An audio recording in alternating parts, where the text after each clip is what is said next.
Hello बच्चों, मैं अमितेश श्रीवास्तव स्वागत करता हूं आप सभी का हमारे YouTube channel trust in excellence पर। 12वीं गणित का चौथा अध्याय, जिसमें हमने प्रश्नावली 4.2 तक सभी सवालों को क्रम से हल किया है। आज हम प्रश्नावली 4.3 पर चर्चा करेंगे, जिसका टॉपिक है सहखंड और उपसारणिक।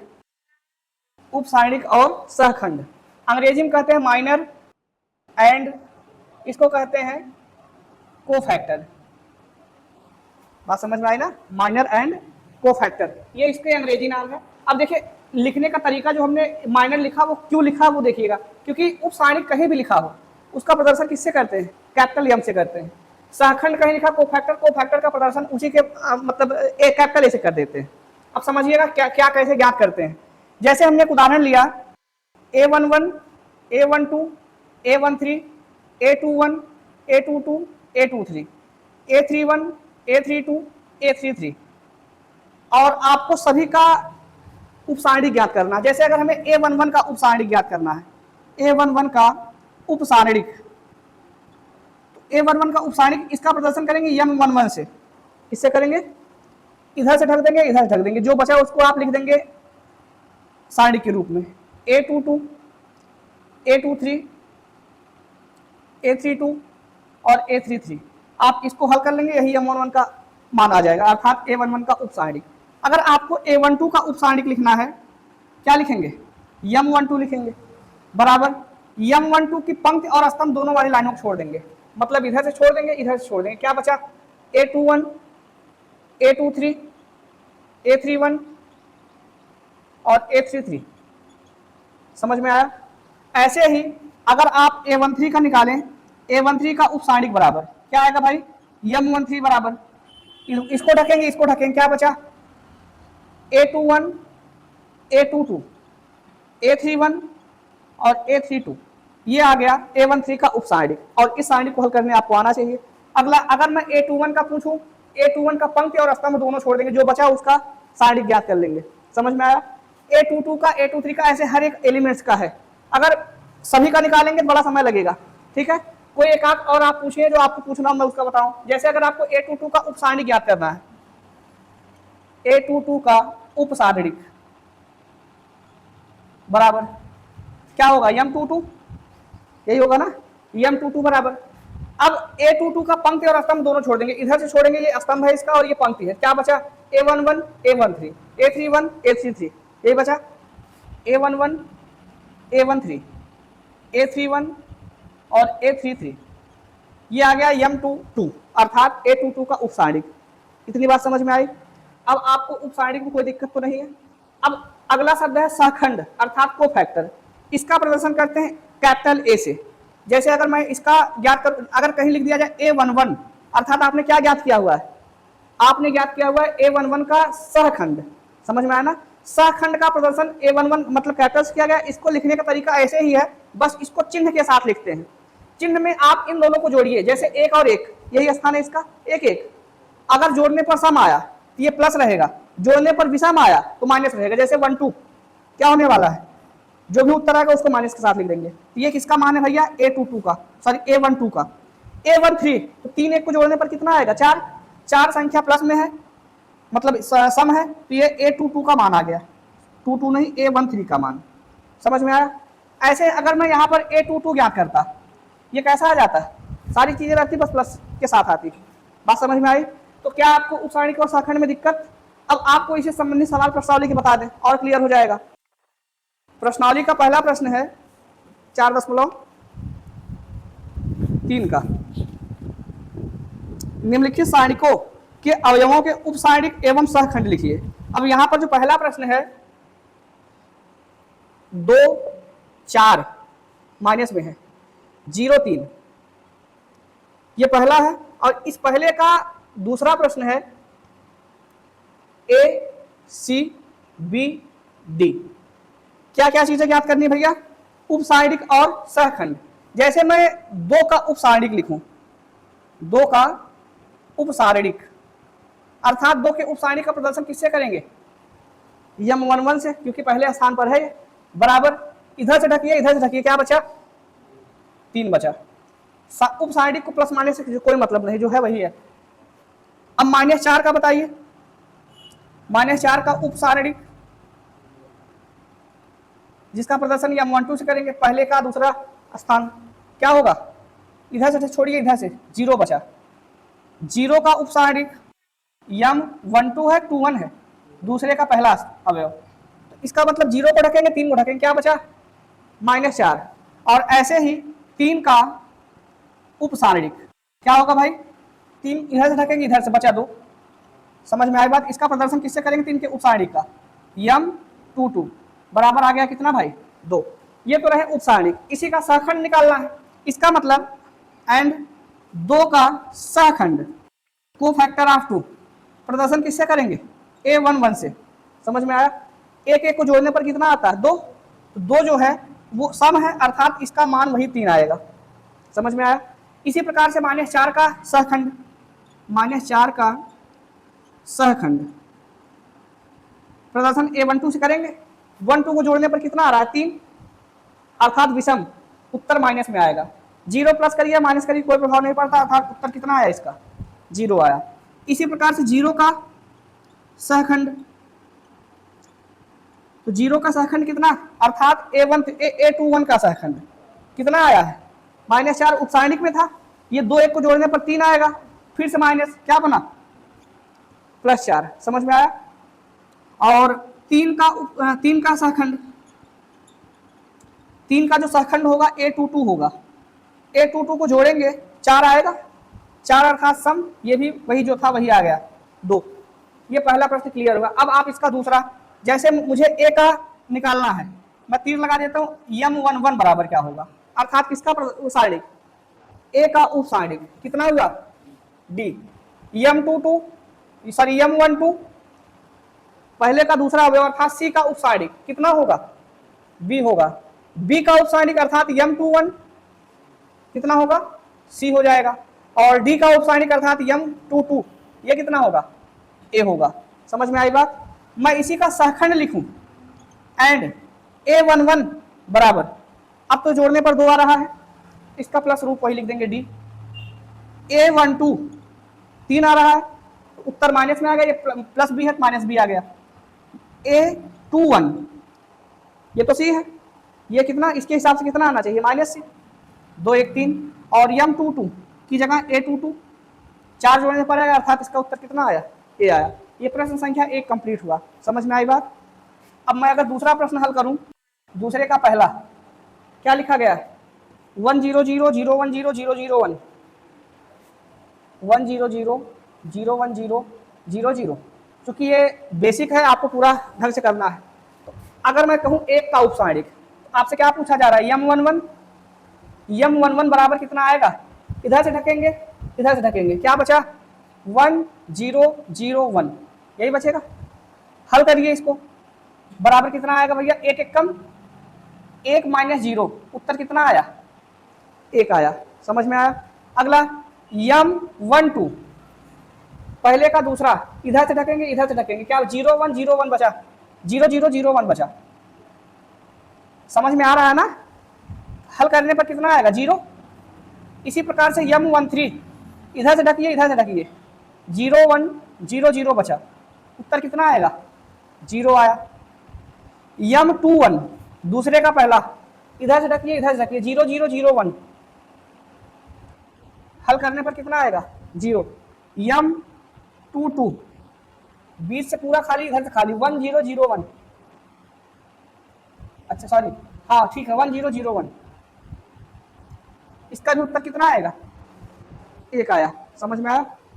अरे m22 देखिए इधर से इसको पूरा छोड़ेंगे इसको पूरा छोड़ेंगे, 1 0 0 1 ही तो बचा, कहाँ पर 2 1 पर आपने इधर से छोड़ा इधर से छोड़ा, जब आप इधर छोड़ेंगे 0 0 0 1 बचा, 0 0 0 1 बचा, ठीक। m22 हो गया। m23 दूसरे का तीसरा छोड़ दो, इधर से छोड़ेंगे इधर छोड़ेंगे, 1 0 0 0, हल करने पर कितना आया 0 0। m31 m32 और m33 ये 3 चीजें और निकालनी है। m31 कितना आएगा, तीसरे का पहला, इधर से छोड़िए इधर से 0 0 1 0, हल करने पर 0 आया।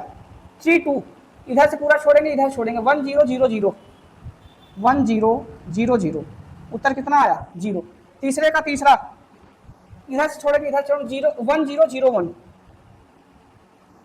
अर्थात कितना आया? 1 आया। समझ में आया? ये सभी क्या निकल आया? उपसारिक निकल आए।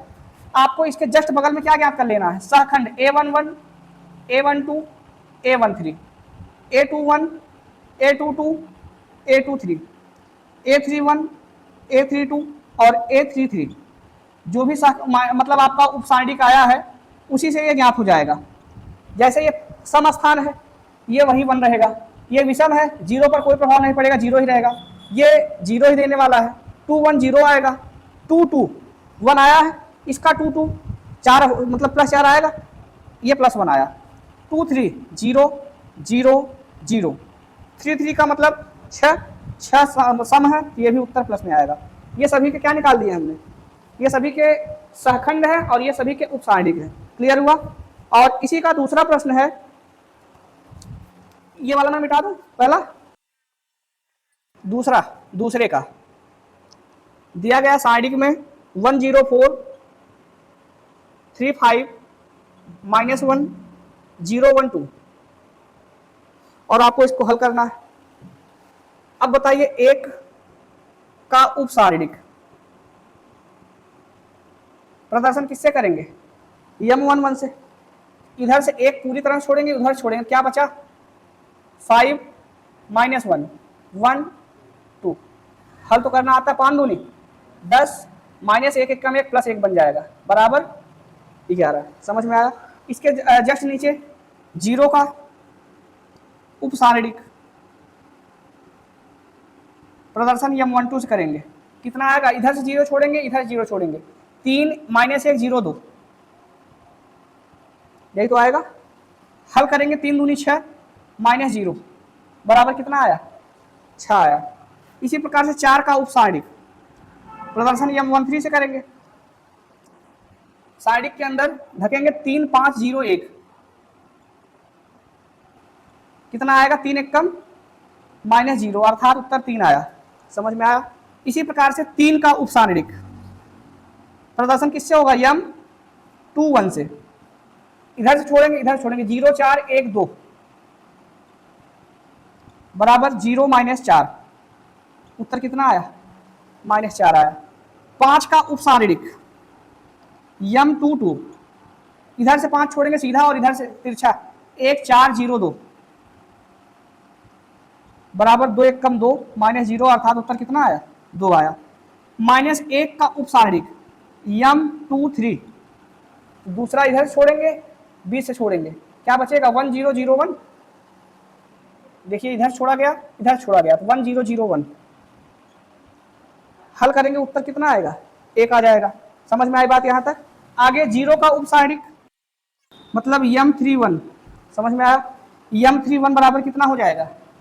इधर छोड़िए, इधर छोड़िए, 0 4 5 -1 0 4 5 -1। हल करेंगे तो -1 -0 0 हो गया, -20 बराबर उत्तर कितना आया भैया? -20। इसके नीचे नहीं दिखेगा, आप ऊपर लिखते हैं।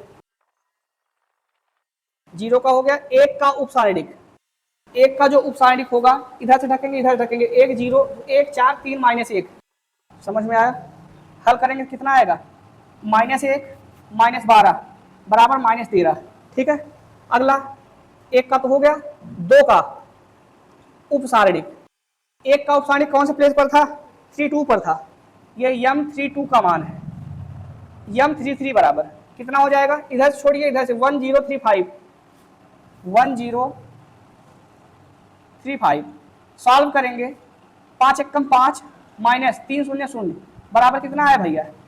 5 आया। समझ में आया? अब सभी के आप सहखंड निकाल लो। मतलब आप निकालेंगे A11 A12 A13 A21 A22 A23 A31 A32 A33। ये उत्तर जो भी आएगा जैसा वैसा रहेगा, मतलब उपसारिक का जो भी मान है वही लिख दो। क्या है? 11, तो +11। A12 जो भी आएगा माइनस के साथ आएगा। ये कितना था? 6 -6 आ गया। ठीक। A13 प्लस आएगा तो ये +3 है तो +3 रहा। अगला 2 1 जो भी आएगा माइनस लगेगा, ये -4 है, ये माइनस अपने में क्या बना +4 बना, ठीक है। अगला 2 2 क्या आएगा 2 ही आएगा। 2 3 मतलब 5, उत्तर जो भी आएगा माइनस में आएगा और ये कितना है -1 हो गया। अगला वाला उत्तर 3 1 का है, 3 1 4 अर्थात -20 रहेगा। ये 3 2 मतलब 5, ये -13 है और ये इसका एक माइनस क्या बन जाएगा +13। अगला 8 3 3 3 3 6 जो कि 5 ही रहेगा। ये हमने निकाल दिए किसके सहखंड, इस वाले सारणिक के सभी हमने उप सारणिक निकाले और सभी सहखंड निकाल दिए। बात समझ में आई। आगे प्रश्न संख्या 3 है कि दूसरी पंक्ति के अवयवों के सहखंडों का प्रयोग करके दिए गए सारणिक का मान ज्ञात कीजिए। दूसरी पंक्ति में सहखंड कौन कौन आएगा भैया, दूसरी पंक्ति का सहखंड होता है A21 A22 और A, यही सहखंड होता है। अगर आपको सहखंड का प्रयोग करके मान ज्ञात करना है तो बहुत ही आसान होता है। अब जैसे सहखंड A21 है ना, इसके साथ जो अवयव आएगा A21 आएगा, समझ में आई बात, प्लस A22 है इसके साथ A22 आएगा, A23 है इसके साथ क्या आएगा, यही है उप सारणिक का मान। समझ में आया। जो सारणिक दिया गया है उस सारणिक का मान ज्ञात करने का यह भी तरीका है। जैसे मैं सहखंड मतलब 1 का प्रयोग करूं, जैसे इसमें कह रहा है दूसरी पंक्ति में मैं अगर पहली पंक्ति का प्रयोग करके इसका मान ज्ञात करूं, क्या आएगा, पहली पंक्ति के सहखंड कौन कौन है, A11 है, A12 है और यही होता है। अब इस सारणिक का मान जो होगा A11 plus A12 plus A13, ये भी सारणिक का मान है। जो जितना उत्तर इसमें आएगा उतना उत्तर इसमें भी आएगा। अगर तीसरी पंक्ति के सहखंड का प्रयोग करके सारणिक का मान ज्ञात करना है तो तीसरी पंक्ति के सहखंड है कौन कौन से, A31 A32 और A33। चूंकि हमें सारणिक का मान ज्ञात करना है, क्या आ जाएगा A31 A32 A33। समझ में आई बात। तो अब सवाल अगर आपको समझ में आया तब हल करना शुरू करें। तो प्रश्न संख्या इसका 3, जो सारणिक दिया गया है 5 3 8 2 0 1 1 2 3। दूसरी पंक्ति के सहखंड पहले निकाल लेते हैं। दूसरी पंक्ति के सहखंड मतलब 2 का सहखंड A22 जिसे A21 कहेंगे, इधर से छोड़ेंगे इधर से छोड़ेंगे, क्या बचेगा 3 8 2 3, बाहर 2 1 3 है, 3 विषम है, बाहर क्या लगेगा माइनस लगेगा। हल कर लो, 3 3 माइनस बाहर है, 3 3 9 माइनस 8 दूनी 9 माइनस 16 करेंगे कितना आएगा 7, माइनस में है क्या बन जाएगा +7। समझ में आया। इसी प्रकार से A22 इधर से छोड़ेंगे इधर से छोड़ेंगे, मतलब ये वाली लाइन ये वाली लाइन, क्या बचा 3 8 1 3, यही बचेगा, सॉरी 5 8 5 8 1 3। यहाँ पर माइनस का कोई झंझट ही नहीं है, 2 2 4 होता है, तो 5 3 15 माइनस 8 1 कम 8, 15 में से 8 निकालेंगे कितना बचेगा 7। इसी प्रकार से A23 3 2 5 माइनस बाहर लगा दे। अब ये तीसरी लाइन छूट जाएगी, दूसरी लाइन रहेगी 3 0 2। समझ में आया। अब क्या बचा 5 3 1 2। हल करिए, 5 दूनी 10 माइनस 3 1 कम 3, 10 माइनस 3 7, इस माइनस का -7। समझ में आई बात। यहां तक आपको कोई समस्या नहीं होनी चाहिए। अब सारणिक का मान डेल्टा बराबर क्या हो जाएगा भैया, A21 plus A22 plus A23 समझ में आया। A21 का मान है कितना 2 गुणे A21 सहखंड का मान कितना 7, A22 का मान 0 गुणे A22 का मान 7 प्लस A23 का मान 1 गुणे सहखंड जो आपने ज्ञात किया -7। अब अगर हल करेंगे 7 दूनी 14 और ये 0 बन गया प्लस 0 -7, 14 - 7 कितना आएगा 7 आया। ये इस प्रश्न का जवाब रहा। समझ में आई बात। प्रश्न को सीधा सीधा लिख दो। प्रश्न संख्या 3 कंप्लीट है। प्रश्न संख्या 4, तीसरे स्तंभ के अवयवों के सहखंडों का प्रयोग करके सारणिक का मान ज्ञात कीजिए। ठीक है, तो इस प्रश्न को भी तीसरे की तरह हल करना है। हल करते हैं। तो चौथा प्रश्न है इसका 1 1 1 x y z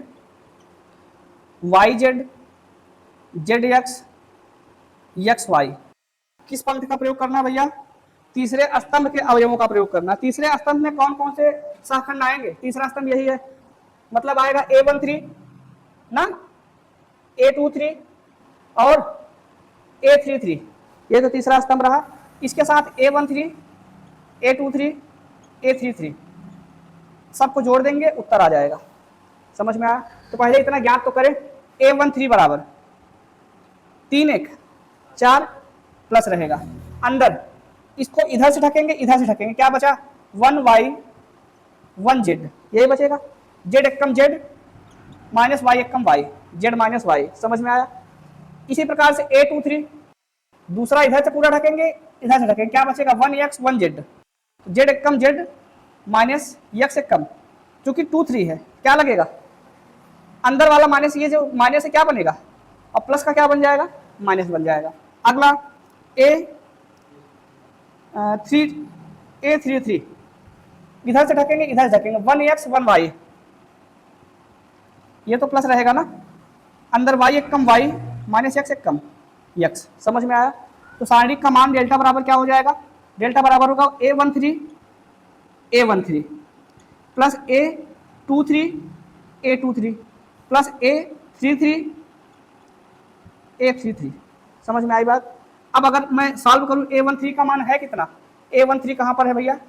YZ, यही है।